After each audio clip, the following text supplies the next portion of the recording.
Attention film lovers, the Alliance Francaise French Film Festival is now showing at United Cinemas Warriewood, with a full program running until April 9th. Experience the magic of French cinema with highlights like Monsieur Aznavour and The Count of Monte Cristo. Grab your tickets today at unitedcinemas.com.au or affrenchfilmfestival.org. Plus, make your experience even more memorable with a glass of wine at the Candy Bar, or why not treat yourself to lunch or dinner at Rocco's Gusto before or after the film? To celebrate our partnership with United Cinemas, Cut the Podcast is giving away 2 tickets to the closing night film Sub for Love on April 9th. We'll even throw in a free drink for you both. To enter, head to cut.pod on Instagram. Don't miss out. Celebrate French culture and cinema at United Cinemas Warriewood. See you at the movies. An Undertow content podcast. Undertow content acknowledges the traditional custodians of the land on which we are recording this podcast. We pay our respects to elders past and present and extend that respect to all Aboriginal and Torres Strait Islander people Australia-wide.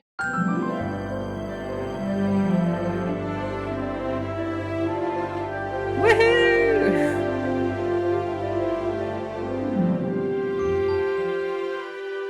Team, and welcome to Cut, the podcast where we deep dive into the many facets of the entertainment industry, both locally and internationally.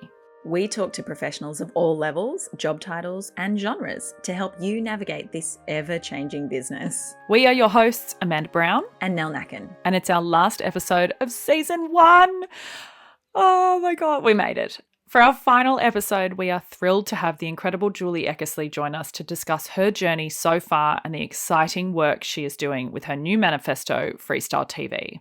Get comfortable, settle in, and enjoy our final episode for season 1. This week's In the News is a little different.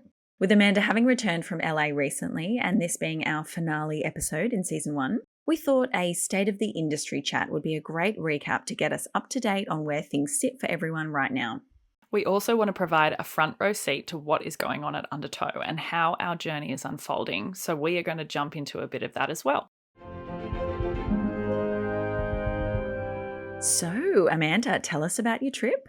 What were you there for and what were your goals for this trip? Well, I live between both places. I lived full-time in the US for 14 years, but I now live between both places. And so I go back to LA a lot, very, very frequently, multiple times a year. I spend a lot of time there. Got your finger on the pulse. Yes. Helps to keep the finger on the pulse. Yeah. You know, I catch up with friends and family and everything like that. Yeah. And what's going on over there? It's really interesting. So LA has always been like this epicenter of the industry. And since streaming and online content, and really since COVID, like the world has just opened up so much for international markets, international content, like it's content outside of the US, basically. The UK has always kind of had their own industry, but it's really opened up. And I think with COVID and then the strikes and now the fires in LA and like a multitude of different factors and also mergers as well, like Amazon bought MGM. Yep, acquisitions, all that kind of stuff. The industry, like the studio side of things, is getting smaller. So I think what's going on over there is that it's actually projects have gone outside of LA. They're now going like to other states in the US and they're going to other territories in the world, which we've covered briefly on this podcast. What that means is that the people who live in LA and the people who have come to LA to get work and everything like that, the work is slowly evaporating. Yeah, the amount of projects being shot in LA is getting smaller and smaller, and therefore there's not as much need for crews and as many people who would be involved in it. And so the reason that projects are going elsewhere is because budgets, it's less expensive potentially in other territories, and there are incentives in other territories. For Australia, for example, we have great incentives. Canada has good incentives. The state of Georgia in the US has good incentives. So basically filmmakers can go there and they get a certain percentage back if they spend a certain amount locally. And there's also, like in Australia, we have government funding and all of that. We're very supported by the government, which has been a pro and a con for us in the past. But what that means for an American production, for example, is like you've also got a really strong exchange rate for them. Oh, yeah. It's bad for us. Shit for us. Like this past trip that I went for is like, oh God, I don't want to look at the bills. A cup of coffee was $15. Legit. I got my hair done once. It was like $1,500 with the exchange rate. I didn't know that at the beginning. Wow. That's when you have to ask up front, how much is this going to cost? Well, yes. Lesson learned. Lesson learned. So are people's moods low? Like, what's the vibe? Oh, yeah. And this is the thing. So right now, off the back of COVID and strikes and mergers and just shifts and changes in general, especially to online, and then the fires, people are sitting there going, what on earth is going on? Like, it's really hard. You know, I went over to work the Oscars and there were a bunch of people that I met either at the Oscars or it was outside of the Oscars, and it's really hard. And what's happening, what I'm finding is that there's less and less jobs. So you've got a limited amount of jobs available. The people who've been working in HOD positions or in the industry for a long time and have those stronger networks. When you say HOD? HOD meaning head of department. Sorry, thank you very much. Thank you. Industry talk. Acronyms, we love them. I know, we really do. But when you've got heads of department who have been working in the industry for a long time, they've got stronger networks, they've got longer resumes, all of that kind of stuff, they're going to be the people who get picked for the jobs first. So that means that anybody who's hoping to upskill or anyone who's, you know, a newer person into a role isn't as likely to get that job. I found a lot of the time with a lot of the conversations I was having, the emerging and entry-level people, they're not getting jobs at all because the people who usually are higher up are taking lower level jobs because they have to. And so that therefore kicks out the entry-level practitioners. And it's just kind of, it's really hard. So they're sitting there going, well, I'll take what I can get or I'll earn money here or whatever. And it was like the constant, my hours are getting cut back. Like I've been cut down to 3 days. I've been this, that. Like it was really hard to hear. But it's interesting because there are some people who are like, I'm good. I've got consistent work, da-da-da. But the majority were the people who were like, I don't know what I'm going to do. I've been out of work for 9 months, 12 months. I'm like, how do you do this? Like it was crazy. So it's tough right now. And it explains why there are so many people who are moving out of LA. But it's a tricky time because the economy is all over the place and it has been for a while. But interestingly, I mean, you were there for the Oscars and Anora won, which is like a $6 million budget, right? Yes. So that, I think, has the potential to be a turning point. And this is also something where studios and production companies are now looking and going, a $6 million film can win how many Oscars? Sean got 4 and then Mikey won the Best Actress. So you've got people looking and going, if a $6 million indie film can win an Oscar, we don't have to spend heaps of money on these big budget films in order to make money and do this and do that. So you've now got budgets coming down, potentially coming down as well. So that's a potential turning point. And it's kind of been happening for a while, like, you know, people looking at how can we make movies or talking about how do we make the $10 million and under movie, right? So that's 100%. That's LA. It is. It's a lot. And, you know, I just have to give a shout out to everybody over there because every person I spoke to about those fires, it's like nothing you've ever heard of. Like Australians, we deal with bushfires a lot, right? Like, but a lot of the time, and this is not to say we do lose homes and we do lose people, but we lose a lot of bush. Like a lot of what happens is bush. Whereas over there, it was like 2 entire suburbs were just wiped out. Yeah. And a friend of mine that I was speaking to, he put it in perspective, or he explained it in a way that I really understood what happened. And he said it was a firestorm and a hurricane at the same time without the rain. And I'm like, oh, okay. That really helped me visualize like what it was all about. And you could feel this kind of shock, like the city was in a bit of shock. There's a lot. It's a lot going on right now. I know some people, that's a town that's quite liberal. So for Australians, that's Labor here, but it's non-conservative. So for a lot of people, I think the political landscape and all of that kind of stuff took a bit of a toll on them. It's tough right now. And it's hard because we obviously want to promote Australia and we are like, we're here and come and make film here and do it and da da da. But then I went over there and I'm like, it's hard because it's like, how do we do both? Because it's like, I want my friends to work. There are still people who are going over there. Obviously, you've got the agencies there. It is still an epicenter for business in this industry. For sure. And don't you reckon like the strength and the spirit of people who live in LA is like, you just cannot knock them down? No, because you have to be resilient in order to survive in that town. Yeah. I think we'll honestly see like the best work in the next couple of years coming out of LA. I think so too. And people are going to start to get really, really smart about how they make movies and how they make TV. It's all about figuring out, how do I do this for a low budget? If they're not going to tell me yes, then I've got to do it myself. So how do I do that? I think you're bang on. I think that's what's going to happen.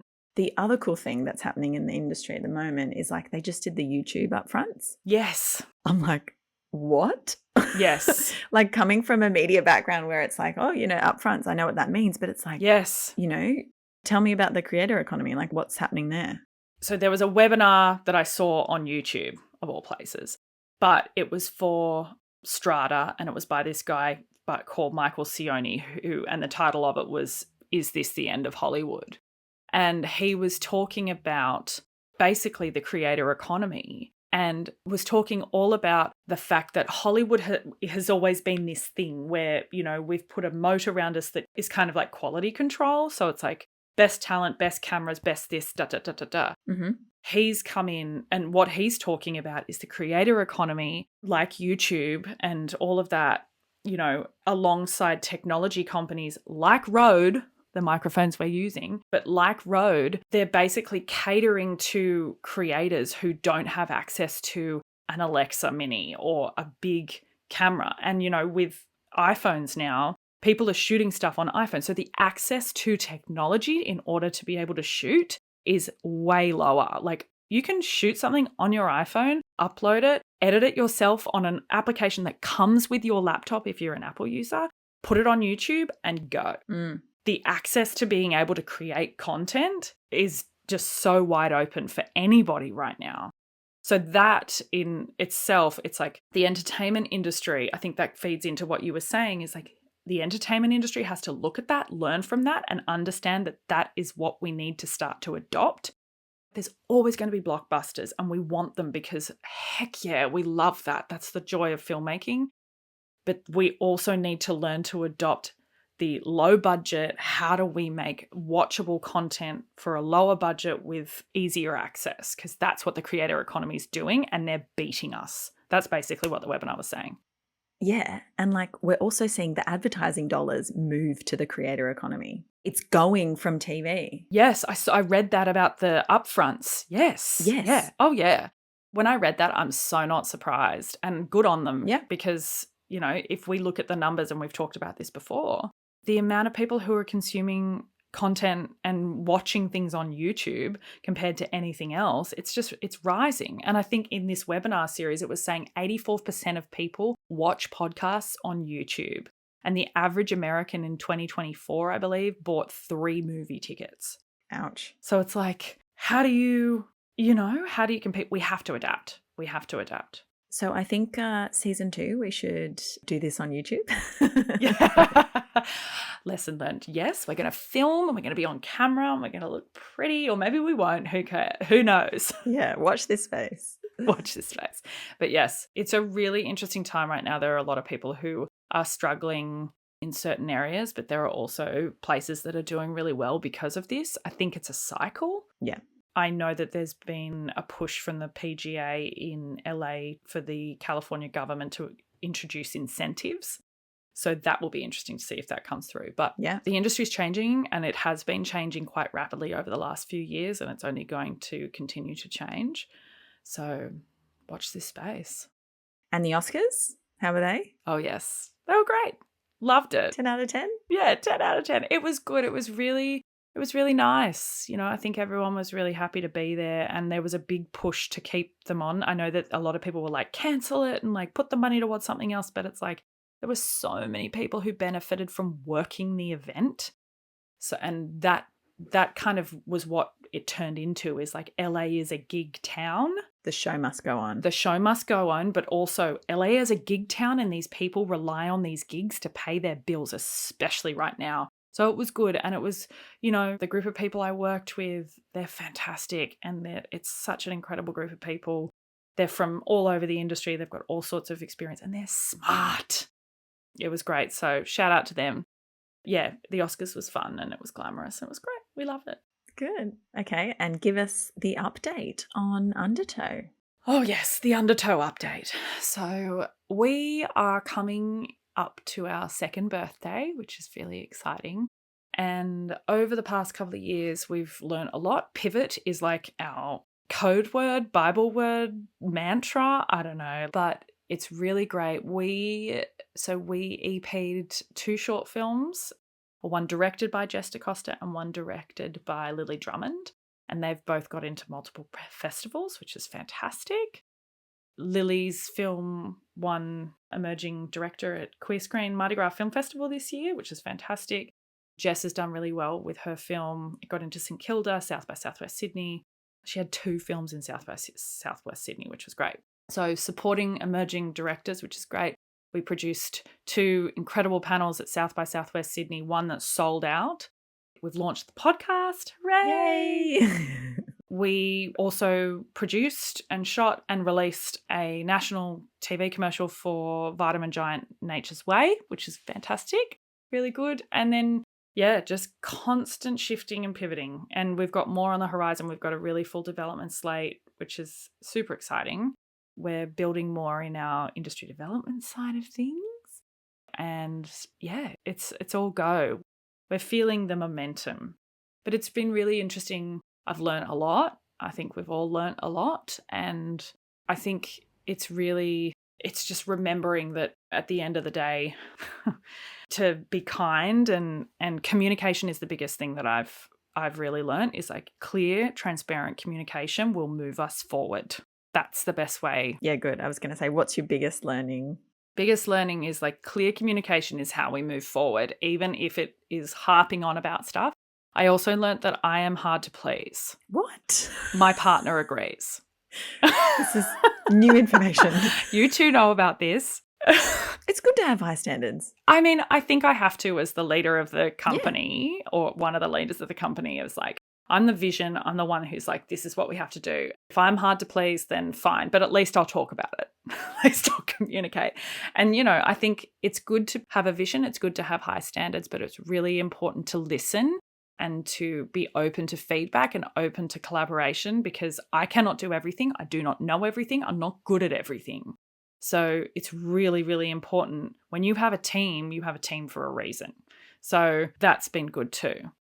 And the biggest aha moment was probably, I don't know, what was it? Maybe, this has legs?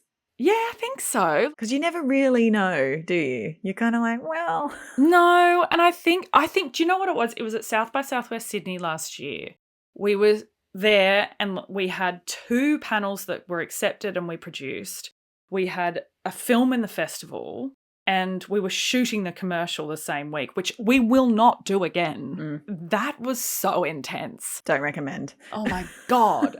That was all happening in 1 week. And I went, oh my gosh, this is working. This could actually work. Who knows? We might be sitting here in a year going, well, this is fucked. Well, that was fun. Yeah. So long farewell. Thanks for listening. But I sat there and I went, cool. We're firing on all cylinders here, even at a low level where we're not necessarily making tons of money out of it. But I'm like, okay. And it's feeding into each other because the director that had the film, Jess, in the festival was directing the commercial. And then the panels were people that we're about to work with again. Like it's all just feeds into each other. So that was my biggest, I was like, oh, okay, it might work. But we'll see. Stay tuned because, you never know. Pivot.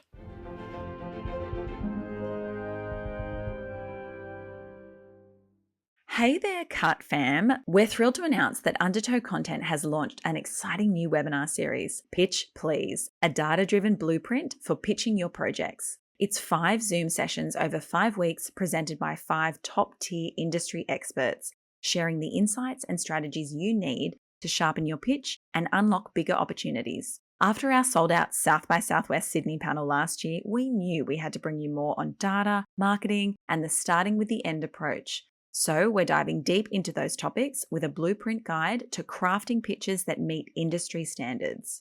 To celebrate the launch, we're giving away 2 free Series Pass packages, which includes all 5 webinars plus a one-on-one mentoring session with the Undertow team. Want in? Head to our Instagram @Undertow Content and then follow the entry instructions.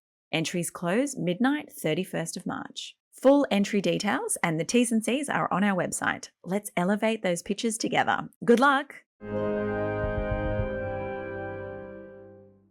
So here we are, our final expert conversation for this season, and it is a good one. Julie Eckersley is a game changer in the Australian film industry. She was formerly a creative producer at Matchbox Pictures and then later head of scripted at SBS. She is now a freelance screen executive and executive producer. Julie is a game changer, and Freestyle TV offers an exciting opportunity for the Australian industry and a way for more emerging talent to potentially get their stories out there. She is taking action on what needs to be done in the industry right now in order for us to level up and be seen on a global stage alongside the likes of Korea, the US, and the UK. Here's Julie. Julie Eckersley, we are so excited to have you on the podcast. Thank you for being here with us. We will dive right in. Yeah. So you've had an incredible career so far. Tell us a bit about what you do. Well, I started my career as an actress and did a whole lot of Shakespeare, then a whole lot of comedy with people like Rebel Wilson and Sean McKayla, and then moved into producing, which was a big change, and did 9 years with Matchbox Pictures, and then moved into commissioning. And now I'd more describe myself as a sort of executive producer, screen executive, but really the heart of everything I do right now is how do I empower people to bring their creative visions to life? And that's on a big and small scale. What drew you to this industry? Well, it wasn't my first choice for a career, to be honest. I had a pretty strong idea of who I wanted to be when I was 4. Told everyone about it, and that was that I wanted to be a sunflower when I grew up.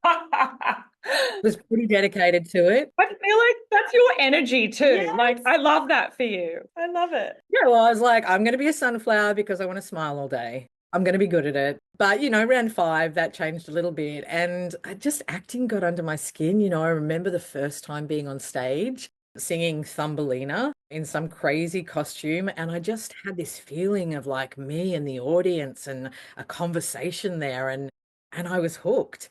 And from then, there is no other industry for me. This is my industry. These are my people. I often say we're carnies, like carnival folk, like we know each other. If you meet someone else who's in our industry, we inherently have something that we know. We are people who are curious about life. We are people who want to explore story. And, these are my people. It's interesting you started as an actress. I feel like there's a lot of people, we both started as actresses as well. And there's a lot of people who start as something and end up as something else. What was that moment for you? Well, I think when you see this industry and you like it, there are some really high profile jobs. Yeah. I mean, actress is one of them. You go, I think producer, not even that much, so you see them and you think, oh, that's the industry. But when you get into it, firstly, you see there's a whole lot more. And then also, we are creators, like we are people who grow and change. And my career is a reflection of how I've grown and changed as a person. I loved acting, absolutely loved it. I remember being in my 20s thinking there is nothing ever I could do in my life. Nothing would give me that amount of joy. And then I got to my late 20s and I, always had a strong, intellectual life as well. And so I started to get curious about other things and I did my master's in communications. And then I started to sort of look around when I was on set going, what is everyone else doing? And even though I'd been on set for years, I didn't really know what a producer did, to be honest. But I started to feel as I grew as a human and as a creative that I wanted to be part of making things happen. And that's what drew me to producing. And I think a lot of us have an evolution like that within the industry. It is. It's kind of that growth of exploring, actually, what else can I do? And what are my other skills? It's really fascinating. Yeah, and I love what you said about like we change as people because same for me. Started as an actor, could never see myself doing anything else. I was like, no plan B, like never gonna change lanes. And then as you grow and evolve, you realize where your strengths are and I think, oh, okay, maybe I'd be better placed and I can actually do more cool stuff in this area. So like you moved into producing. It's an interesting journey and okay to change. Like we've talked about pivoting, and some people are so like, no, I need to be a purist. I need to stick with one thing, but it's just not the way forward. I don't know if you can actually even do that. I mean, there's a few people who still can, but now, given the industry and society, it's kind of, you almost have to wear a few different hats. Absolutely. Okay, so at what point do you or would you like to come into the process of a project, sort of keeping in mind where you're at now? And that's a really, I guess, broad umbrella. What kind of projects do you get drawn to, and what's that process now? When I'm producing, I definitely want to come in early. I was always in the room as a producer, and I think it's really important that you see that story being built, because part of what the role of producer is you're the defender of the story. And, you're working closely with the writer and the showrunner or whatever the framework is. And when you've seen how that story's been built, you can really help channel the budget and manage the budget in a way that supports that vision. So definitely early. Now, the point that I'm coming into projects is a lot of when people want to take that next step, when people are a bit stuck, or when people want help in really refining something. I've got a really good overview of the market, and, have seen a lot of pitches on both sides now. So, working with people as to how to sharpen that up, or really I'm here to help. Whenever I can help is when I come into a project right now. Yeah. And I'm curious, what do you want to see when someone's pitching you? Yeah, that's such a great question. I really think that Australia has a lot of room to grow in pitching. It's been an incredible honor to see, so many people pitching. And I loved going into commissioning as already had being a producer, because I had great respect for just how much work happens before I'm even having that conversation. And I think that can be quite challenging when someone's on the commissioning side and they've never actually made content. So I certainly really appreciated that. I think you need to understand that when a commissioner is taking a pitch, there are three things that they're thinking about primarily. One, is this an incredible story? Do I absolutely love it? Is this getting under my skin? Second one, can this team deliver? Can they deliver on what they're saying? That's a big, big issue that, you need to understand is in the mind. If you're going to commit potentially millions of dollars to something, then you need to be backing a team who can deliver. And thirdly, is it right for my network or platform? Does it fit? Does it work? Does the audience that comes to this platform, are they going to want to see this content? They're the key things. And then there's a whole lot more. It's probably a whole other podcast where we could go into. Yeah, yeah. And, I guess that's the thing, doing your research about who it is you're pitching to. It can't be a generic pitch. It has to be specific and nuanced to the person you're pitching to. I feel like if you're pitching to a streamer compared to a broad, like an ABC or an SBS, that's very different. Like, you've really got to think about who it is you're pitching to and find those personal, not even personal, but the unique ties. It's like, why is this relevant for this streamer or this broadcaster? Why is this show perfect for that? What problem am I solving for them? Yeah. And also, where's it going to sit on the platform? The team from Stan, they're really clear about that. They have particular streams on that platform. And if you're going to pitch them, know where that's going to fit in to where their audience are and where their needs are. It's not hard, but I think a lot of people get a generic pitch and then that's it. I think that's a big issue. I think another thing is that people don't rehearse their pitches strongly enough. Compared to the US, people sort of wing it here, and it really does make a difference. And increasingly, people are rehearsing and really thinking through their pitches. And I would encourage everyone to do that. Another thing I always say to people is do a verbal. Yeah, sure. If you're asking me as a commissioner, oh, should I just send in my pitch? Sure, easier for me. I can read it in my own time, whatever. But if you want to put the strongest foot forward for your pitch, you need to go in there. You need to know why you're selling it, what the appeal is, and you need to have a rehearsed verbal pitch to go with it. That would be my strongest advice. Something I've been hearing a lot, especially from the US and people in the US who are working with Australians, is the desire or, staying in development longer and like working in development, going back and forth. Because obviously in the States, they go back and forth, notes. Whereas in Australia, I don't think we work that way as much. It's a shorter development. That's something that I've been hearing a lot. Do you think that's something that Australians need to do? 100%. I think we all know that. But it's two things. It's more time in development meets greater craft. So it's both of those things, because certainly, again, as a commissioner, there were shows that I was putting significant development money in, but for one reason or another, the team just didn't have the craft to deliver on that. So I think we've got to accept that those two things go hand in hand. And one of the pieces of work that I've just been doing is around this sort of thought piece around freestyle television. One of the things that that framework offers is that right now we're spending so much money in production, but we're still racing through development and we're racing through post. And actually, it's not the best framework to get us to that next level of quality that we all are striving to and want to get to. And part of the freestyle framework suggests that we do this. We pull some of that money out of production, we find simpler ways to shoot, and we front load development more, and we spend more time in post. And I'm convinced that that will increase the quality of the stories that we're telling. It may not give you another drone shot. There may be compromise you need to make, but also audiences are telling us they don't care about that much so much. They care about great stories. And so in serving our audience, that's where we need to put our focus. And development is key to that.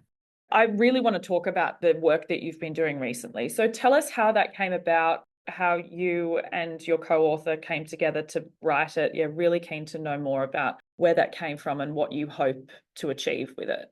So when I finished up at SBS, I had this incredible opportunity of 3 months of gardening leave. My heart is always service. So yeah, I could have just taken a holiday and, but I wanted to use that time to honor our industry and think about how I could contribute. So it put me into a time of really deep research about what was going on in audience trends. And out of that, I wrote a white paper, which had 7 recommendations of things that I could see Australia could do to hit, as I propose in the white paper, a really ambitious goal of becoming one of the top 5 creative powerhouses in the world, something I absolutely believe we could do. On the back of that, I think there was a great response to that. I think the industry felt that those 7 issues are key things that we can and should and need to look at. But I felt there was a desire for action. So then developing that thinking even more and talking to Dr. Austin Hayden, who has his PhD in film financing and is not only a maker of films, but he's also really clever in terms of how the money works. So we started to build this idea of looking at the Australian market and looking at where the opportunity really is to grow. We could see that there's 2 main ways that we're making television in this country. One is the kind of big American shows that have a certain budget. Then we've got our premium drama, which has sort of got stuck in one budget area. And in doing that, we'd really lost that kind of lower end budget. When I started producing, good budget dramas were around 1.2 million an hour. That's like 10 years ago. And even up to sort of 7 years ago, the last time I produced a big drama, that was, around 1.4, 1.5, and that was the budget to get it done. Well, cut to sort of 6 or 7 years later, and now our budgets are at $2.5 million an hour as an average. The problems around that are the Screen Australia doesn't have more money. Our state agencies don't have more money. Even most of the people that are commissioning don't have more money. So what we're actually doing is we're contracting our market. So looking at this, Austin and I realized that there was a real opportunity for Australia to step into something which is more like our version of dogma. So we've created this idea that we gave a name to kind of frame it up, called Freestyle Television. And really it's a manifesto for creating high quality, lower budget television. And it comes with really thought out ideas around why that is great for the long-term growth of our industry. We've got 21 rules. We've got this, 30+ page Bible. There's all the ways you can do it. And we really wanted to offer that up as something for the industry to look at. And I think it is maybe not the only way, but certainly a very strong way that our industry could grow through this time of contraction. And we've built into it 3 key things. One is that we spend more time in development and post to increase quality. Second is that we need to bring the overall budget down. And the third one is we're suggesting 2 new roles for television. One of them is really dealing with that audience focus that we know we need to get stronger in. So taking from the gaming community, it's the idea of a community manager. So you bring a community manager on when you bring on your writing, producing team, like they become a key part of your team and they are audience focused from day one. And the second part of that is if we're going to bring down our budgets, which I think the international and domestic market is going to require that we do, we still want sustainable businesses.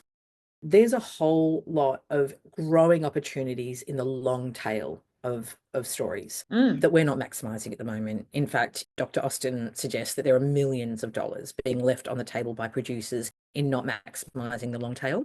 So as well as this community manager at the beginning, we're suggesting another new role that becomes core to our process, which we're kind of inelegantly calling sales agent 2.0. But 2.0, because this is not just someone who does the international rights, as is sort of traditional in film, but this is someone who really knows how to maximize that piece of storytelling. And whether that is podcast, short form, spinning it off in all different ways so that it can really give revenue and maximum revenue to our producers. It's like exploiting that IP to its fullest. Absolutely. And that's what the industry and what the decision makers are looking for is IP that they can continue to make money off, right? Because it's a business. We love craft and we love the art of it. But if it's IP that can then be work harder. Yes. And therefore create income for businesses and, work for people, then why wouldn't we do that? Yeah, absolutely. And look, Dr. Austin is way smarter than me than this. And you can download the Bible for free. Fantastic. Linked in the show notes. But one of the things that Dr. Austin says is that value is created by creating the asset base of a piece of content. And if you just have the television show, the asset base might be this wide.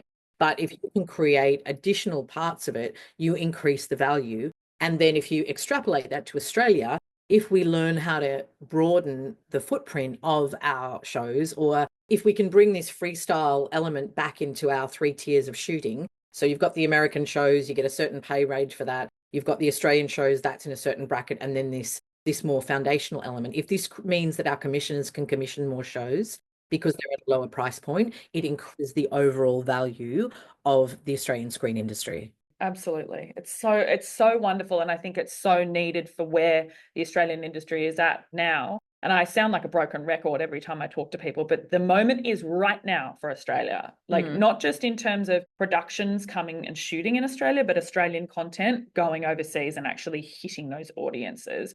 And I guess what you're talking about, the Americans have kind of been doing that in a way. They've been looking at, okay, how can we take this one version and make it into a game or make it into something else? Like you look at Disney, plush toys and, this and that and theme parks, all that kind of stuff. And obviously, like not all of our shows are going to turn into theme parks, but it's the idea of expanding that. I think it's fantastic. And I think because of the reach of content now due to social media, there's an audience there for it. You look at Bluey. Bluey's a prime example. Or even like there's a film called Mountain. The director did the Masters of Business and Leadership at AFTRS. And she went there because she did Sherpa first and she knew that there was some revenue left on the table. So she went with this film idea and she was like, right, this is my second take at this and I'm going to maximize the IP. And so off the back of that, she developed this whole plan where they use the music and they do live viewings of Mountain all over the place with a live orchestra. Oh. And it's a whole other revenue stream. And it's like, that's really smart to maximize the IP. And it was really interesting with the visuals, how she sort of mapped out the revenue and it was a mountain. She was like, with the release of the film, and then, it just tapers off at the end because we continue with the... So it's fantastic. John Williams does that at the Hollywood Bowl in LA. Okay. They bring the LA Philharmonic in and they play to Harry Potter. They play to all of his movies. It's incredible. I love this, Julie, and it's so fantastic. It's exactly what we need. And I think the fact that it's downloadable for free is just creating access for people to understand how to do it. And also that you've given like practical strategies and tips, it sounds like. My question is, and you've probably already thought about this, how do you think the industry will accept or embrace this change? And how quickly do you think that will happen? Well, I think there's different tiers. I think the old media system there are people being very successful in that still. Yeah. And I think change comes when you see a need to change. So I think the mid to emerging levels will have a higher uptake of this idea. And that's from lots of conversations that I've had as well. And that's partly because they need it. They can see that with a contracting market, it is, and such high price points, it is really hard for a commissioner to take a risk on a new voice or a new company at 2.5 million Australian per hour. But if you can bring that down, if you can prove that you're bringing an audience, hopefully that does make that risk easier, because otherwise, where are we going to find our baby reindeer or our I May Destroy You? So I think there's some difference there. And also, a lot of the companies coming through, they are building themselves in different ways where they know that new media and social media needs to be part of projects. And also, a lot of the companies that I'm talking to are more like, I was talked to a company yesterday who they've got the ability to do post in-house. They've kind of got that whole framework, and therefore that really can help them create stories at a more competitive price point. In terms of what the uptake is, my role here is to really just offer some thought leadership, to, offer this proposal. Whether it has uptake or not is over to the industry. But I think we're going to see increasing pressure for new models. Even at MIPCOM this year, there were key conversations around creating drama at a lower price point, and also about a reduction in distribution advances. Our budgets are so reliant on those distribution advances. If they go down, we are going to be cornered to need to find new models. Yeah. And just one more question in terms of the budget, because obviously we need to pull money from production and put it into other areas. Are there suggestions in this manifesto that talk about where you can pull that money from? Yeah, it's broken into sections, and there's suggestions and also examples of people who are doing it. Great. Lots of case studies in there. But essentially, it does come down to streamlining your crew. That is the way to do it. And that is not about asking crew to do more for less. It's absolutely not about that. It's about how can you think differently. Like if you look at the Utopia model, Working Dog have been doing this all the way through. They find great stories with great characters and they shoot them in ways that are just manageable within a certain budget. It's that thinking that we're going to have to do. Yeah. Okay, what is the hardest challenge you have had to overcome in your career? This is such an interesting industry. With the challenges we're facing at the moment, challenges are not new for us. In terms of the hardest thing, I think there's ongoing challenges to step up and for self-growth. There's no one particular moment, but it really, to me, I'm just continually challenging myself. For about 10 years now, I meet monthly with a coach. She coaches me as a human being as well as a professional. And for me, those two things are entwined. I can only be as good in this industry in what I can offer as I am able to grow and stretch myself as a human being. So that is a never-ending journey. It's not one moment of things being hard. There are continual challenges, and I'm continually doing everything I can within my power to grow through them and come out stronger. Because it's inevitable. We're always going to come up against challenges, aren't we? It's just a matter of how we navigate them. Yeah, and how we grow. Yeah, absolutely. I love that you have a coach. Yes. That's awesome. It's Very so cool. good. Oh my goodness. I just realized the value of it, the value of every month assessing where I was at, assessing where I was holding myself back, talking through things that were challenging, looking to put the next thing in place of how I could keep growing and developing. And it's just become such an essential part of my life. How do you find a good coach? Like, did you just strike lucky and get one on the first go, or? Yeah, I think it is tough and it is personal for everyone. I've had some people reach out to me and ask about it because I never used to tell anyone, and I've started being more open about it because I think it's really important that we are honest about the ways that we're managing ourselves in this industry. It's really personal, but I do believe if you want it, if you start looking, the right person will come to you. I think it's one of those kind of things that the master will come when the student is ready. Yes. Yes. Yes, it's true. Absolutely. How has your journey differed so far from what you expected? Well, clearly the sunflower thing didn't work out. But if you'd asked me soon after that, I would have said that who I wanted to be at this point in my life was Judi Dench or Katharine Hepburn. Again, that's not what I thought. It hasn't turned out that way. But has it been an amazing journey? Yes. Am I loving it? Absolutely. Am I excited every day that I get to sit down at my laptop and do things? 100%. It is such a winding, wonderful journey, and it's gone in so many different directions that I would have expected. But I find our industry, this work, deeply satisfying and exciting. What's been like the career highlight for you? So far. I think I was deeply honored to be able to commission work at SBS. Like from the day I got that job, I was acutely aware and acutely humbled by the fact that that is a government taxpayer position. And I was there to serve our industry. Every single day of that job, that was forefront in my mind. Here we have this incredible network who is here to elevate diverse voices within our industry. How can I empower them? How can I support them? You know, me and my team always said, and we were very clear about it, we are not gatekeepers, we are gate openers. So every show that I commissioned at SBS was very clearly delivering on that from a different way, whether it was, launching Tig Terrera's show, Swift Street, being able to back beautiful, incredible Matilda Gupta to make 4 years later, which we shot in India and Australia in Hindi and English. Like that to me is such a beautifully, perfectly Australian show that delivers on the incredible diversity that is this country. Safe Home that looks at family violence. And then Erotic Stories and While the Men Are Away, which really, had a strong queer lens. All of those shows were incredible highlights and incredible honors. On that note, what trends are you noticing in the industry? And we touched on this previously, but curious to know More. yeah. I must say, in my 25 years plus in this industry, I have never seen a time of change like we are going through now. If I was going to capture what the key trends are, I'd say definitely audience fragmentation.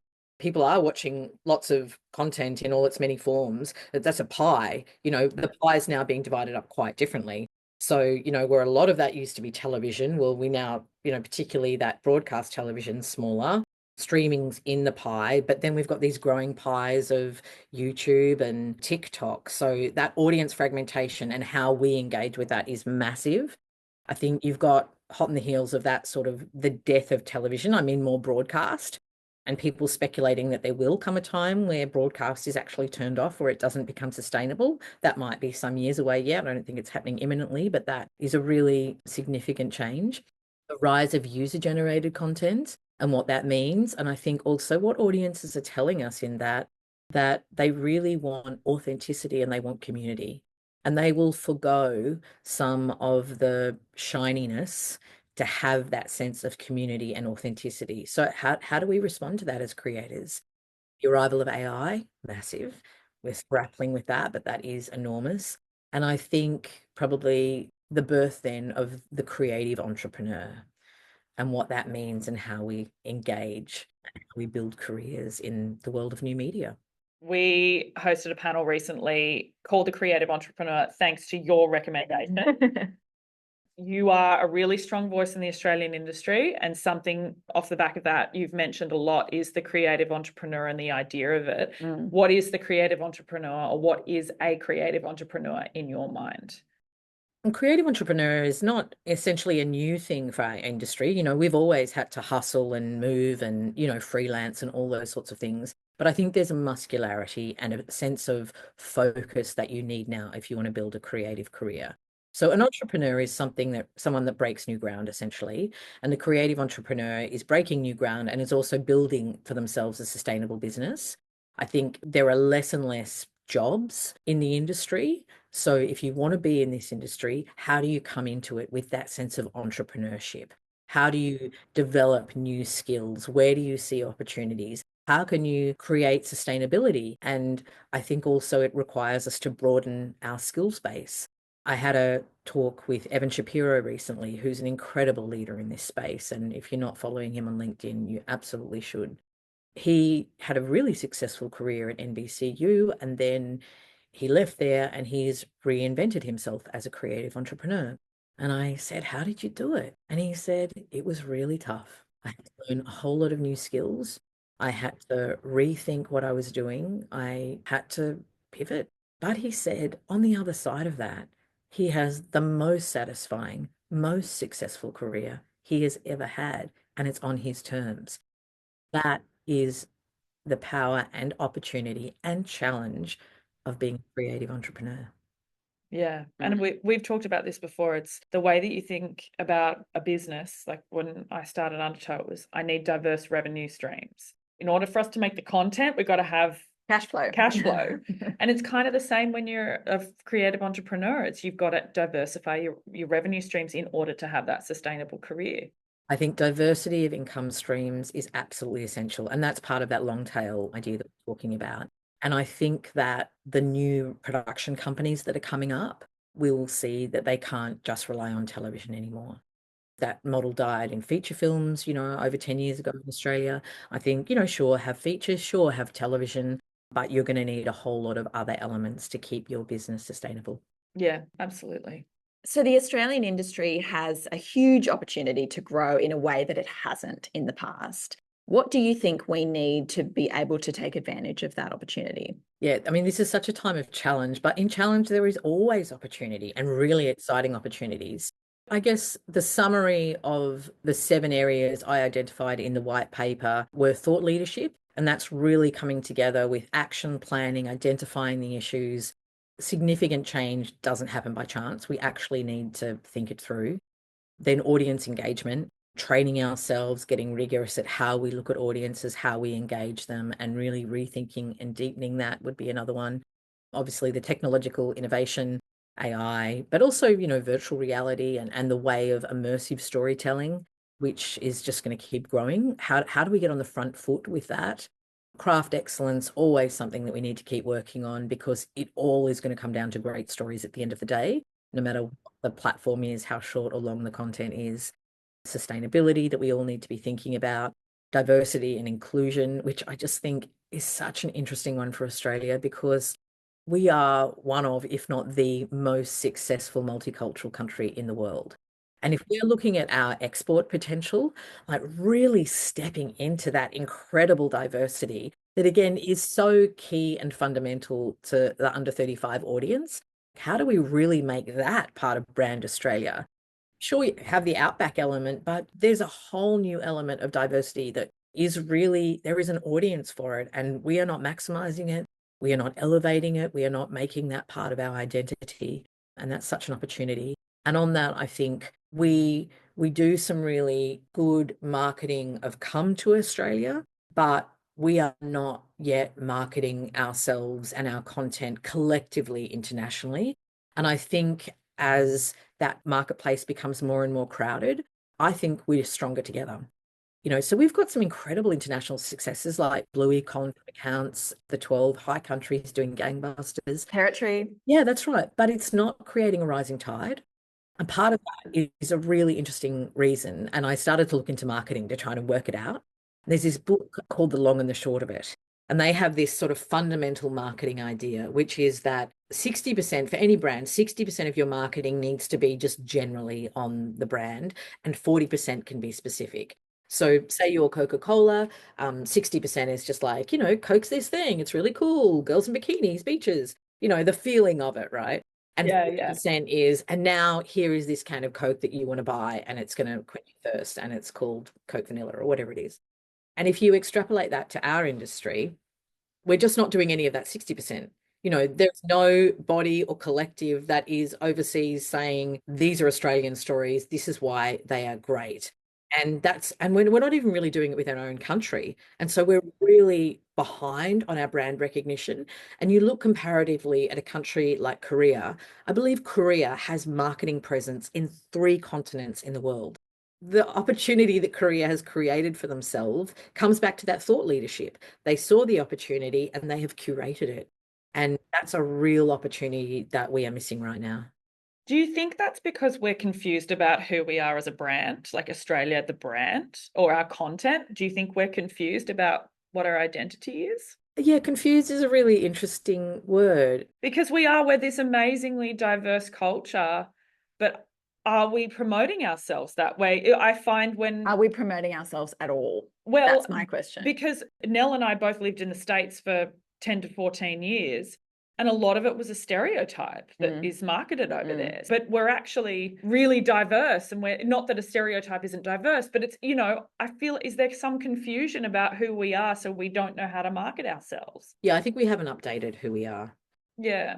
Yeah, so confusion, yeah, update. But you know that's not just a problem that is for the screen industry. That is a problem that we have, you know, politically, problem we have in identity. Like, you know, if our politicians, if every part of our country really just stepped into that, wow, we are this incredible multicultural nation, you know, yay us, and here's all that means that it can offer. It means that we can make 4 years later and it's completely authentically Australian as well as having all that beautiful representation that it has. We can make Swiss Street and it does the same thing. Like how many countries can authentically hold to both of those things? Like this is an incredible brand strength and we are just not owning it. Yeah. Yeah. That's so true. We've got this diversity between First Nations, the immigrant communities. Yeah, and you wrap that up in a lovely shared attitude that I think we have across that. You know, that is our brand, I think. The most Yeah. successful multicultural country in the world, and this kind of laconical, a bit cheeky attitude. Yeah. A lot of people, when they say it, they're like, I feel like Australians live the good life. Yes. And I'm like, Do. Yes, yeah. it's really funny. Like when you speak to Americans like working in corporate, they're like, holidays? You guys have 4 weeks holidays? And I'm like, Yeah. yeah, and everybody takes them. I'm always in negative leave. I don't know about you, but I always was too. Compared to America, you know, we also have paid parental leave. You know, in fact, you know, when I had the great honor of traveling around the world representing SBS internationally, just to talk about our country and say that, you know, I used to say that we have two things that make us an incredible country. One is SBS. You know, SBS encapsulates, or the idea of SBS is that it encapsulates that incredible multicultural country that we are. And secondly is Medicare. You know, wow, like wow. It really is amazing that it's perfect, but how incredibly lucky are we to have that and the way that it supports how we get to live. it's interesting what you said about the long and the short of it. I've got another book that sort of encapsulates that as well. It talks about the future of marketing. That's the title. And he talks about how you've got to create familiarity with a brand. So like the 60% Coca-Cola, like just the logo for Coke is literally on like every street corner globally. And what it is doing is it's making people familiar with the brand so that when they go to pick a drink, a product, they can't help, this is like statistically, they can't help but believe that brand is better than another because they have that sense of familiarity, but also that emotional connection to it as well through the marketing.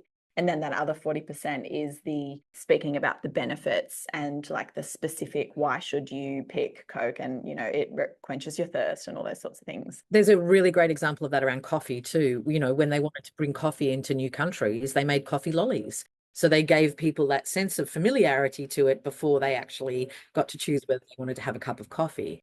I think, you know, if you put that into your example, you go, okay, in this crowded market that's only going to get more and more crowded, and we all know discoverability is going to be an increasing issue. You think of anyone anywhere in the world, and they sit down with all of not only all the platforms, but all the different countries, right? And you've got, you know, you're sitting there in India or Denmark or the USA, and you're like, okay, what am I going to watch tonight? And am I going to watch an American drama, a UK drama, an Indian drama, a Danish drama, a Korean drama, or an Australian drama? Now, where do we stack up in that? Even within our own country, where do we stack up in that? And that is not a quality issue, though we can always keep pushing quality. It is significantly a brand issue. Absolutely. Every time I go to visit my mum, she's watching a K drama. She came to my house the other day. I said, what do you want to watch? K drama. I'm like, right. You know, it's so true. It is a brand issue. It's a brand issue. Yeah. And you can, you know, Korea are very open. You can download some of their key documents from the KOCA, the KOCCA, where they talk about how constructed that brand and quality is. And it's not just branding, you know, they've put really amazing things in place to bring up that new generation of talent, but they're very open about the strategy. And we can do that. Yeah, absolutely. I feel like Julie should be like our ambassador to the world or Fearless something leader. like that. Okay, so what is your best memory on set, or if it's not on set, in the process of a project? So many good memories. Gosh, I love the work we do. But you know, when you're shooting something, it's like going to war. It's like being in the trenches, like you're out there in the elements. But my favorite memory is shooting Glitch with Louise Fox, who was the showrunner along with Tony Ayres. But Lou and I were out on set together a lot. And at the end of these big, long days, often in dusty environments, we would always just sit often on a gutter, like nothing glamorous. And we'd just take a moment to sit at the end of these days when our bodies were aching and our eyes were scratchy and we knew we had to do it all again the next day. And we'd just look at the stars. We'd just go, wow, here we are. It was amazing. And one of the things that Lou also said is, take the champagne moments. But there are moments of real struggle in this industry and moments of real celebration, whether it's just like we were doing, just sitting in a gutter looking at the stars, or, actually when you get an award or something fancy like that, just to, not for anyone else's benefit, but just for your own, to stop and go, wow, thank you. Take the small wins. Or big wins. Big wins. Yeah. Medium, take the wins. Storytelling and the process of getting something from an idea in your head to something we see on screen has changed drastically. What is the current landscape and where is it going? I think it comes back to audience. We talk a lot about audience, but one thing I think it's really important to remember is we are the audience. When I'm reading all the research about what audiences are doing, I'm also thinking about my own habits. I'm also thinking about my daughter, and we can see the changes there. So thinking about how audiences are consuming stories, what they're saying, what we're saying about what we want to watch, how are your own habits changing? What does it really mean to create a story and communicate a story in this day and age? I think we really need to think a lot about that. I think that does mean there's also downward pressure on budgets, that shape of the pie is changing, that audiences want this sense of community. I think in terms of coming to audience, we've had this build it and they will come idea. So that you have this idea, you don't tell anyone about it, everyone's signed on to be quiet, and you develop it, don't tell anyone about it. And then 2 weeks before it lands, drop. Now everyone stop and look at what we've been doing.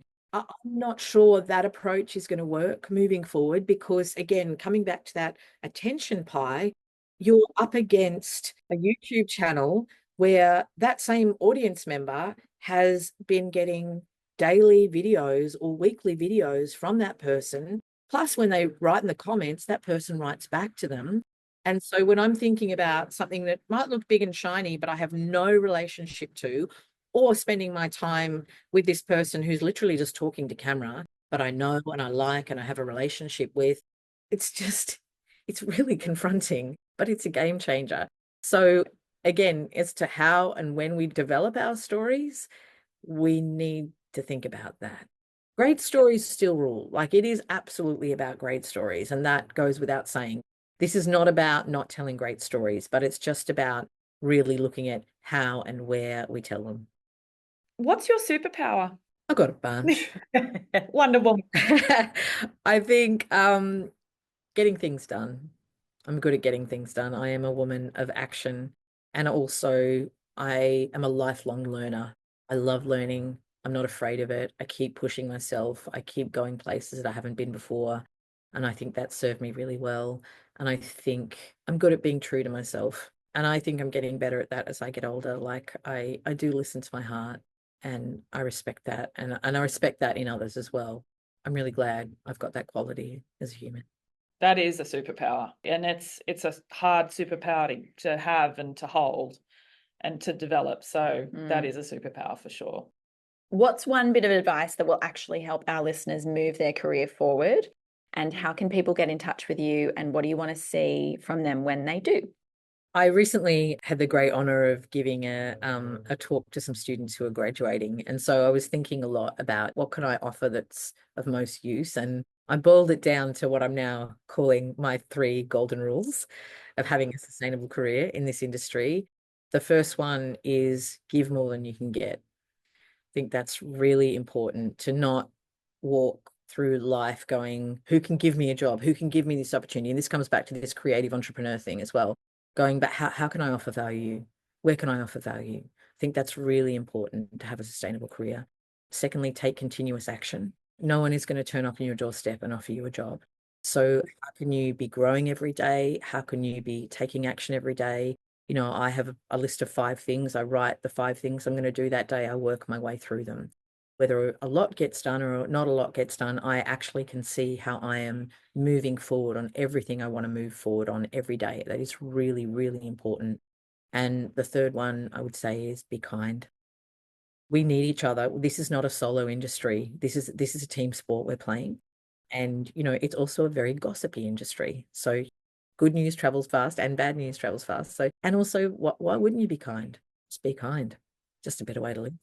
In terms of people getting in touch with me, LinkedIn's the platform I'm on the most. I love it. I post there all the time. You can message me or, chat with me in the posts. I find it a really great conversation platform for these kinds of things right now. And you can always direct message me if you want to talk more one-on-one. I think, if I can help, if I can support you in your growth, reach out. My consultancy I call Expanding Media, just a casual name for the fact that, we're all expanding right now and I'm here to help. And I would suggest to anybody follow Julie on LinkedIn because what you post and all of the information that you share on there, it's like a newsletter. It's honestly, it's such an incredible resource because of the information that you have in your head, but also the information you're sharing from other people. So everyone should go and follow you on LinkedIn because you can't buy access to that information. It's amazing. There's so much happening at the moment, and I'm just, I am really careful about what I post, but just trying to add value all the time and help people navigate this transition.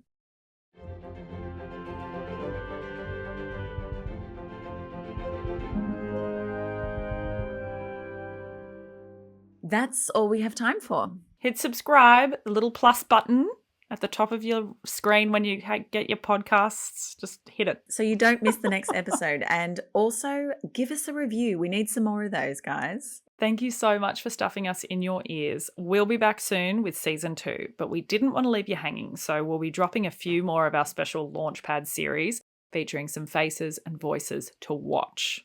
Honestly, when we started with this, we weren't sure what we were doing, but here we are, a finished product. No idea. No idea. Yes, hooray. The blind leading the blind. It wasn't easy, but it was a ton of fun. It was a ton of fun. We will be back bigger and better next season. Stay tuned for more. We have our first UK-based expert, and if you are following Assistants vs. Agents on Instagram, we will be chatting with Warner, the brains behind that hilarious account, not to mention Steph Troost, Aussie producer, who is fresh off her Best Indie Actor win, and a whole host more. Thank you so much, guys. See you all next time. Bye. Bye. Cut is an Undertow content podcast. Your hosts are Amanda Brown and Nell Nacken. Music composed by Genevieve Patrick, produced by Meg Hipwell and Ali Aitken.